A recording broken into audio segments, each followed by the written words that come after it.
Jesus Christ reveals thru Gottfried Mayerhofer. Secrets of Life.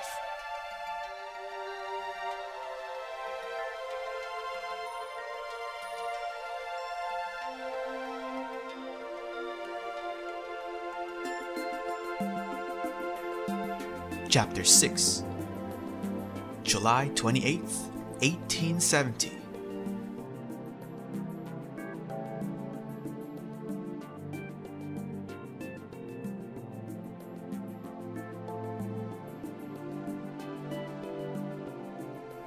Winter, spring, summer, and autumn. Many a one will ask, how can winter, when nature can rather be likened to death, where instead of warmth as the source of all life, cold, synonymous with death, prevails? How can winter be likened to the lively nature of a child who overflows with life?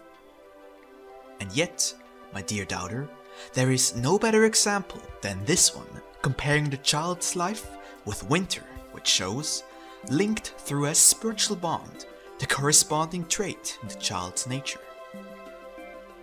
Just wait a little, my friend, and I shall describe to you the seemingly dead winter as very much alive, as warm as the child's life.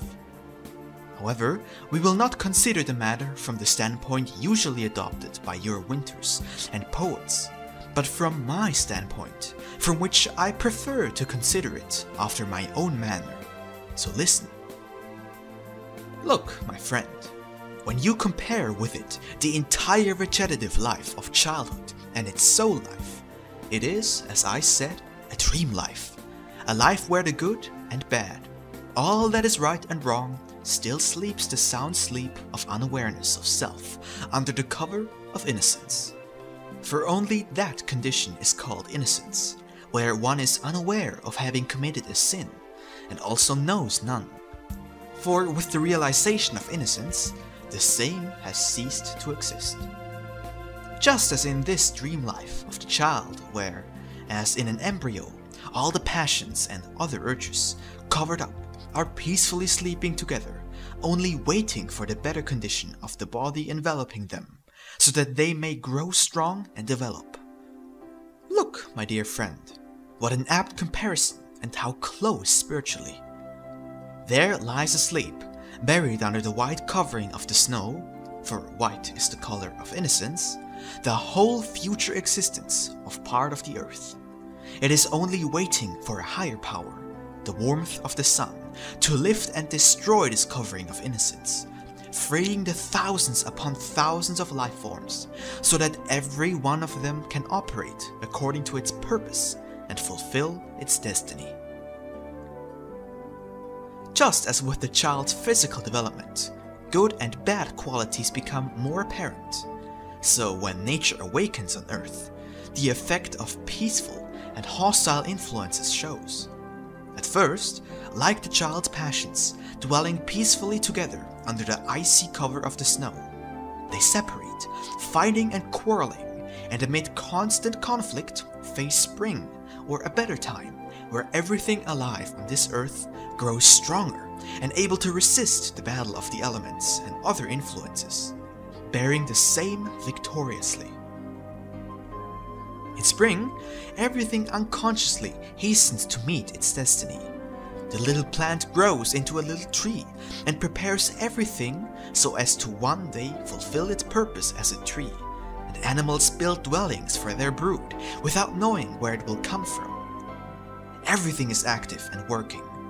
Destruction and new beginning, change of form and new birth are the task of the earth globe.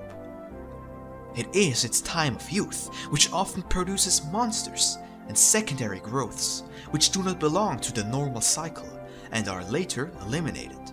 Just as in the case of the youth, his silly pranks and frivolous mistakes, the so-called teens.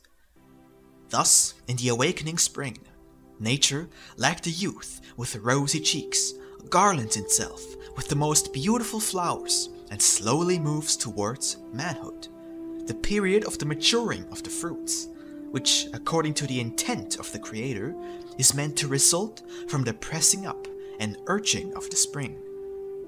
Summer, or the age of manhood, is already hotter. Man's brow drips with sweat as he works with his daily bread. The fruit-bearing tree often lacks the water or the moisture to nourish its children, the leaves and fruits, and mature the latter. Often, man, just as hopeless, drops his tired arms like the trees drooping its leaves. A gale, a hailstorm snatches away its children, the laboriously produced fruits. Man is robbed through illnesses of his offspring, his helpmate, and where both man and tree no longer accept comfort and help, often a gale piles up, clouds of blessing and rain. The latter pours down in streams onto the thirsty fields and meadows, fructifies and moistens the languishing nature, and cleanses the air. And look, the never-lost vitality of nature again enlivens all beings. The storm is weathered, many things are lost and have to be replaced by 1,000 other things. When man, bent down by disaster, no longer knows what to do, when the whole religious edifice, built, perhaps from youth on, has broken down with the storm of fate, a light spark begins to gleam in the east. At first, it is a little star, then it rises higher and higher, grows bigger, becomes a sun, the sun of grace, with my image in the center and surrounded by my teaching in the form of a pencil of rays, illuminates the unhappy heart of the man, pouring gentle comfort and light into his heart, and allows, perhaps for the first time, the sorely tried to feel the spiritual foretaste of heaven, of a divine love. The man stands up, understands the graciousness of his Father, and blesses the blows struck him by fate, which, after all, had no other purpose but to lead him into the arms of him who long ago opened them wide to receive him, but who knew no other way of achieving it than by a seeming misfortune. Thus the man matures towards old age, just as the tree ripens its fruits in autumn. Finally, autumn arrives, the forces of nature during the winter dormant beneath the blanket of snow, which in spring wakened everything to a new life. In summer were active to lead everything towards its destiny, towards autumn have spent themselves, have become tired after having fulfilled their purpose, and again go to sleep. The leaves are falling. The tree, usually standing in luxuriant profusion, loses its outer form, and soon but a framework and skeleton, it shows the foundation which had borne all that it had brought forth. But the beautiful color, the freshness of life is gone. The tree is at rest, so as to take up its next task in another year, perhaps in greater perfection than in the preceding one, or conversely, approaching its dissolution into other elements. This applies likewise to the man, and gradually he approaches old age. His energy and the ability to make quick decisions begin to wane. The facial color changes. The graying of the hair, indicative of a withdrawal of the iron in the blood as a carrier of activity, becomes increasingly pronounced. The outer world becomes more and more closed, and the old man begins an inner life. Like the tree in autumn, whose circulation of the renewed saps also stops, followed by a slower, inner activity hidden from the human eye.